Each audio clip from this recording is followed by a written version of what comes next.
Have you ever found yourself standing in front of the fridge, even when you weren't really hungry? I have plenty of times. Sometimes I open the fridge or pantry when I'm upset, stressed, or even just bored. I'll reach for a tub of ice cream after a long, hard day, or grab a bag of chips when I'm feeling down.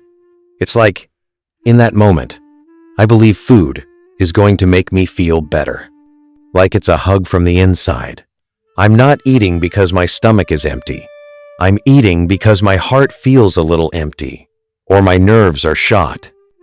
This is what people call emotional eating, and it's something I've been trying to understand about myself. And if you are an emotional eater yourself, I invite you to take this journey with me. I want to share with you what goes on in the mind of an emotional eater, at least from my experience. I'm not a doctor or anything, so I won't use big fancy terms. This is just me, explaining my thoughts and feelings. And maybe you'll hear something that sounds familiar. For me, food can feel like comfort in a way that's hard to explain. Imagine being wrapped in a warm blanket on a cold day. But that's what eating a favorite snack can feel like when I'm sad or stressed. For a little while, that cookie or slice of pizza makes the bad feelings go away. I remember one evening coming home after a really tough day at school. I felt lonely and defeated because I'd gotten a bad grade and had an argument with a friend. The house was quiet, and I felt this heaviness in my chest. Without even thinking, I found myself in the kitchen, digging into a pint of chocolate ice cream.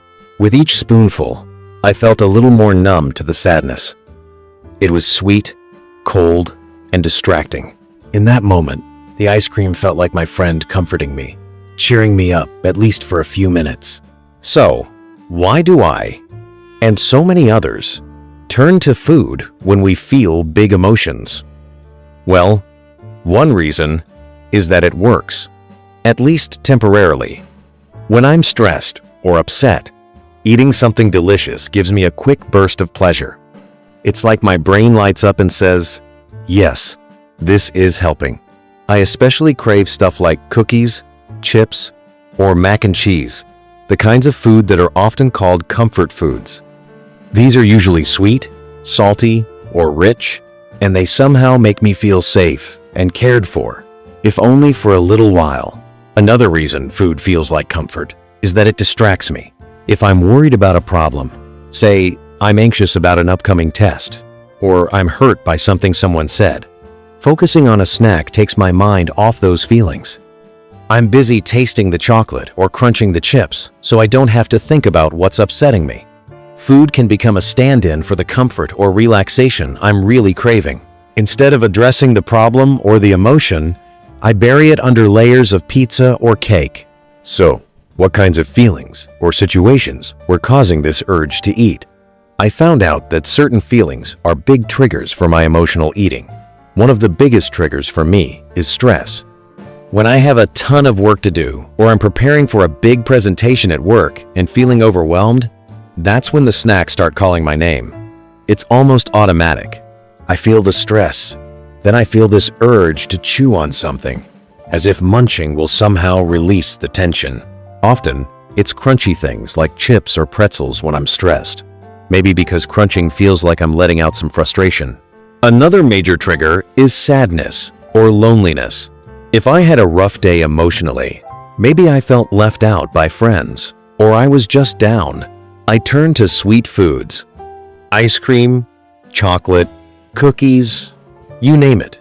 It's like I'm trying to give myself a treat to feel better, almost like giving a sad kid a lollipop to stop their tears.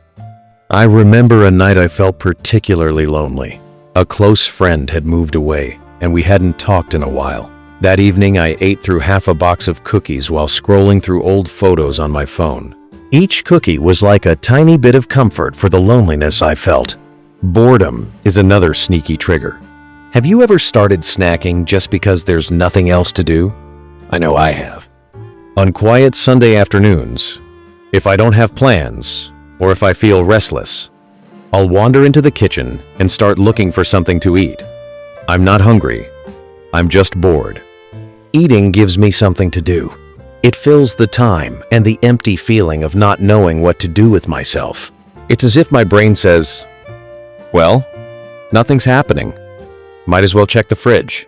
I also realized that some of these habits go way back to childhood. Growing up, my family showed love with food.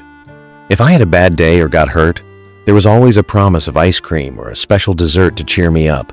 Birthday celebrations, good grades, or even just Friday nights were all about pizzas or cakes.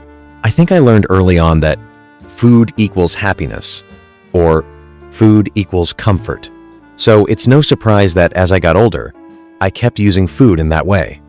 If I felt upset, I would remember that feeling of being 5 years old and getting a lollipop to soothe my tears.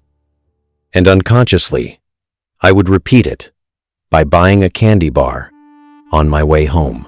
Even social situations can trigger emotional eating for me. When I'm out with friends, if everyone is eating, like at a party or a dinner, I often eat just to join in, even if I'm not that hungry. Part of me is afraid of missing out or seeming weird if I don't indulge too. And sometimes, if I'm a bit nervous in a social setting, snacking gives me something to do with my hands and mouth, so I feel less awkward. Food kind of becomes a social crutch. Knowing these triggers has really helped. Now, instead of thinking I'm just being weak or out of control around food, I can recognize what's happening. If I overeat, I ask myself, why? And usually I'll find the reason. Oh, I was upset about that situation, and that's why I ate. Understanding the reason makes me feel a little less guilty and a little more able to change it. One thing that helped me discover these triggers was keeping a small journal. I jotted down what I ate and how I was feeling each time. After a while, it became obvious. For example, I would see felt anxious and ate chips written again and again. Writing it out like that helped me connect the dots. Knowing how the starts and progresses is very helpful. It was for me. I don't know about you, but here's how the cycle usually goes for me. It starts with a difficult feeling or situation. I get upset, stressed, or sad about something. And immediately, I turn to food for comfort. For a few minutes while I'm eating, I do feel better and distracted from the problem. But once the food is gone, the original emotion comes back. On top of that, I often feel guilty or ashamed for eating when I wasn't truly hungry. Now I have new bad feelings, guilt, or frustration with myself, in addition to whatever made me upset in the first place. Sometimes, those feelings might trigger me to eat more later, and the whole loop starts again. It's a cycle that just repeats. Feel bad, then eat. Feel relief, then guilt, and back to feeling bad. The real problem never gets solved that way, and I just end up feeling worse. Knowing why I was eating was a great first step, but the big challenge was learning what to do instead of eating when those feelings hit. Basically, I needed to find new ways to comfort or calm myself without automatically opening the fridge. Here are 4 things that I'm trying, and maybe they could help you too. First, pause and name the feeling. When I get a sudden craving out of nowhere, I try to pause for a moment. I ask myself, what am I feeling right now? Am I really hungry? Or is this my emotions talking? Just taking that little time out helps. If I realize I'm not actually hungry, I'm just stressed, or sad, or bored, then I can try a different response. Even if I still decide to have a snack, at least I'm doing it knowingly rather than mindlessly. Secondly, do something else to cope with the emotion. Once I know what I'm feeling, I try to give myself what I truly need. If I'm lonely or sad, I'll reach out to someone, maybe call or text a good friend, or play with my dog for comfort. If I'm anxious or stressed, I'll burn off that nervous energy by taking a quick walk, dancing to a favorite song, or doing a breathing exercise to calm down. If I'm tired, I'll allow myself to rest, make a cup of tea, lie down for a short nap, or just relax for a bit instead of grabbing sugary food. And if I'm bored, I find an activity to engage my mind, like reading a book, playing a game, or working on a hobby. So I'm not eating just to fill time. These little actions match the solution to the real problem. They give me comfort, release, or stimulation in a healthier way. Thirdly, make eating less automatic. I've also made some changes to my surroundings and habits to break the cycle. For one, I try not to keep my very favorite junk foods within easy reach at home. If there's a huge pack of cookies in the cabinet, I'll think about it the moment I feel down. So, I stock up on healthier snacks, like fruits or yogurt, and keep treats in smaller amounts. That way, if I'm really craving something, I can have a bit, but I won't go overboard as easily. I also avoid doing stressful things like work presentations right next to the kitchen, so I'm not constantly tempted. Another trick is that I let myself enjoy the occasional treat when I'm actually feeling okay, not just when I'm upset. By doing that, I don't feel like I'm missing out. If I know I can have a scoop of ice cream or a chocolate chip cookie once in a while, I won't panic and eat a whole pint on a bad day because it's my only chance. And fourthly, be kind to yourself and get support. This is super important. I'm learning not to beat myself up when I slip. If I end up emotional eating one day, I try to forgive myself. I'll think, all right, I had a rough moment, and I tried to cope. It's okay. Next time, I'll try something different. Treating myself with understanding instead of shame helps break the guilt cycle. Remember, no one is perfect. Also, it helps to talk about it. I opened up to my best friend about my emotional eating, and it was such a relief to not hide it anymore. Now, if I'm struggling, I might call or text her. Even just knowing someone understands what I'm going through makes me feel less alone and stronger.